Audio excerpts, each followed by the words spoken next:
be lifted high.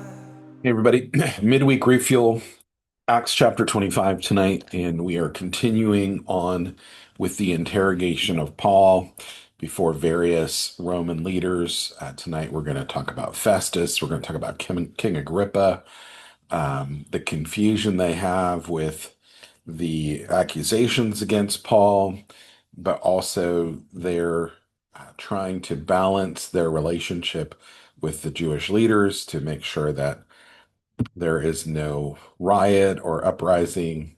So they have a lot that they're juggling. And through all that, Paul is staying pretty consistent. And so let's read about that together. And I want to highlight a few spiritual principles, probably at the end, that we can glean from. So let's do that. Okay. 3 days after Festus joined his duties in Caesarea, he joined. Oh, I lost my place. Sorry, let me start over again. 3 days after Festus assumed his duties in Caesarea, he made the journey. I don't know where I got the word joined from, to Jerusalem. Religious authorities and prominent leaders among the Jews brought formal charges against Paul before Festus. Remember, I was going to wait till the end, but I'm going to jump in. They are afraid of Paul because Paul knows their secrets. Paul knows where the bodies are buried, so to speak. And so they have interest in getting rid of Paul. So, verse 3, they came asking for a favor that he would transfer Paul from Caesarea to Jerusalem, all the while plotting to ambush and kill Paul along the way. Festus responded to their request by informing them that he had planned to return to Caesarea shortly. He told them, "Your leaders can come with me to Caesarea. If this man has broken any laws, you can bring charges against him there." After Festus had stayed in Jerusalem no more than 8 to 10 days, he left for Caesarea. The day after he arrived, he convened the court and took his seat on the bench as judge over the proceedings. After he ordered Paul brought into the courtroom, the Jewish leaders who came from Jerusalem encircled him and leveled against him many serious charges, which they were unable to substantiate. I want to highlight that they were unable to substantiate the claims against Paul. In his defense, Paul said, "By the Holy Spirit, I have done nothing wrong. I've committed no offense against Jewish law or against the temple or against Caesar." Festus, because he wanted to curry favor with the Jews, asked Paul, "Are you willing to go with me to Jerusalem and be tried for these charges?" Paul replied, "I'm standing here before Caesar's tribunal. This is where I should be tried. As you well know, I've done no harm to the Jews. If I have committed a crime worthy of death, I won't seek to escape the death penalty. But if none of their charges are true, no one has the right to hand me over to them. I appeal to Caesar." After conferring with the members of his council, Festus replied, "Since you have appealed to Caesar, you will go." Verse 13. Several days later, King Agrippa and Bernice arrived at Caesarea for a visit with Festus. During their stay many days, Festus explained Paul's situation to the king to get his opinion on the matter, saying, "There is a man here whom Felix left as a prisoner when I was in Jerusalem." The leading priests and Jewish elders pressed charges against him and demanded that I issue a guilty verdict against him. I explained to them that it is not our Roman custom to condemn any man before he has an opportunity to face his accusers and present his defense. So they returned here with me. I didn't postpone the trial, but convened the court the very next day and ordered the man to be brought before me. I listened to their accusations against him, but they were not what I expected to hear, for he had committed no crime. Rather, their issues centered around disagreements with him over their religion and about a dead man named Jesus who Paul claimed was alive. Because I was perplexed about how to proceed, I asked him if he would be willing to go to Jerusalem to stand trial on these charges. When Paul appealed his case to the emperor for a decision, I ordered him to be held in custody until I could send him to Caesar. King Agrippa said to Festus, "I would like to listen to this man myself." "Tomorrow," he replied, "you will have that opportunity." Verse 23. The next day, King Agrippa and Bernice entered the audience hall with much pomp and pageantry. Accompanying them were the senior military officers and prominent citizens. Festus ordered that Paul be brought before them all. Then Festus said, King Agrippa and an esteemed guest, here is the man with whom the entire Jewish community, both here and in Jerusalem, has asked me to condemn to death. They have screamed and shouted at me, demanding that I end his life. Yet upon investigation, I couldn't find one thing that he has done to deserve the death penalty. When he appealed to His Majesty the Emperor, I determined to send him.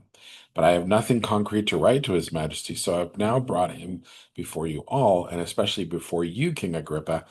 After this preliminary hearing, I should have something to write, for it seems absurd to me to send a prisoner without specifying the charges against him. So there you can see the confusion that they have. This is an argument that only the Jewish leaders would understand why Paul was being offensive towards them. Essentially, Paul was preaching the message of Jesus, the very same thing that they killed Jesus for is what they're trying to kill Paul for, and that is to spread the good news of the gospel of the kingdom.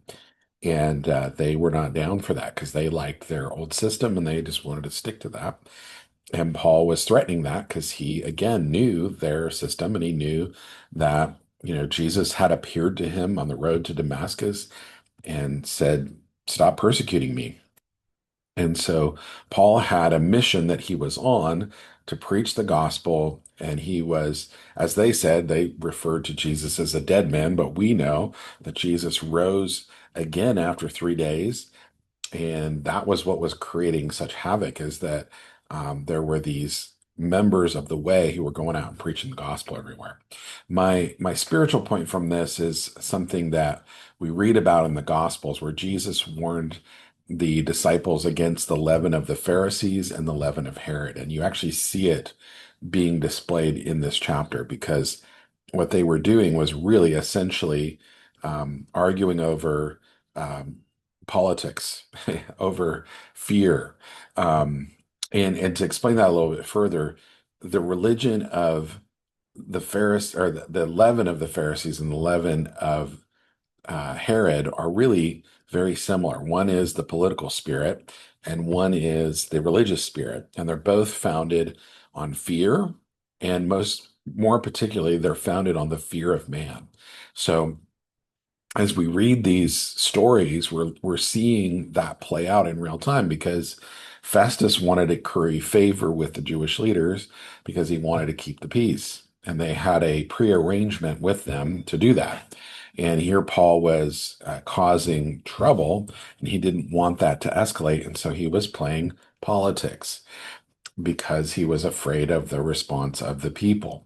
The Pharisees also had that dilemma as well, because there were those who revered Paul, those who revered the message that Paul brought. Also, Paul was a Roman citizen.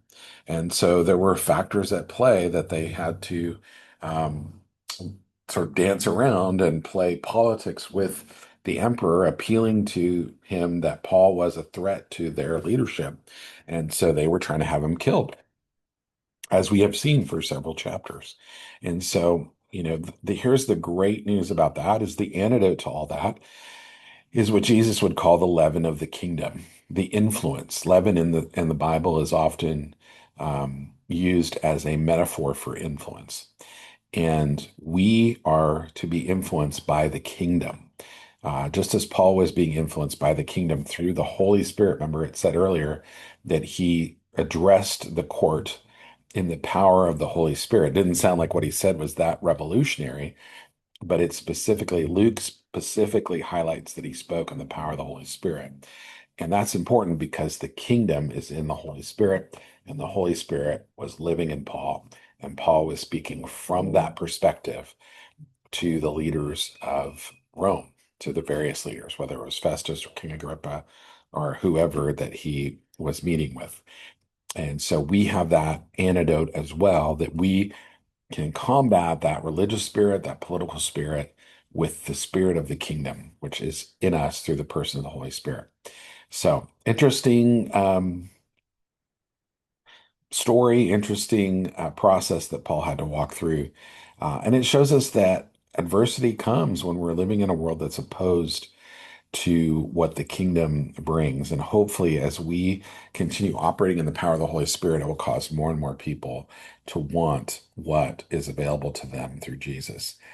and we get to be the models for that. We get to be the imagers of that to the world around us. So there we go. That's Acts 25. There'll be more to come. It won't always be Paul being in front of tribunals, um, but it will always be interesting. So there you go. We'll be together for Acts 26 next time.